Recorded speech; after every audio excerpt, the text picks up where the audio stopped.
ঈদের নামাজের পরে সবচাইতে আল্লাহ তাআলার কাছে প্রিয় ইবাদত হচ্ছে প্রাণীর রক্ত প্রবাহিত করে দেওয়া।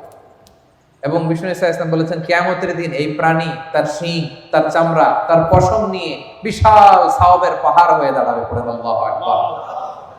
এজন্য হুজ্জাজ বাইতুল্লাহ যারা হজে আছেন, আল্লাহ তাআলা তাদের হজকে কবুল করুন।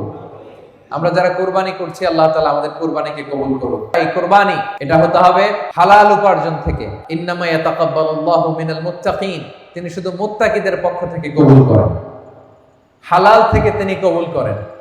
হারাম দিয়ে বিশাল 5 লক্ষ টাকা দিয়ে আপনি হাটের সবচাইতে বড় গরুটা কুরবানি করেছেন, ওই কুরবানি কশিনকাল আল্লাহ তাআলার দরবারে কবুল হবে। আর সামান্য কিছু অর্থের মালিক আপনি, একা একটা কুরবানি দেওয়ার সক্ষমতা নাই, হায়রে 7 জন মিলে ভাগে কুরবানি দিবেন, ওইটা আল্লাহর আরশে আগে কবুল হয়ে যাবে। এজন্য আমরা সবসময় হালালের সাথে থাকবো। কিসের সাথে? হালালের সাথে। হারামের সাথে আমাদের কোনো সম্পর্ক নাই। হালাল থেকে অল্প দান করলো এটাকে কবুল করে কে?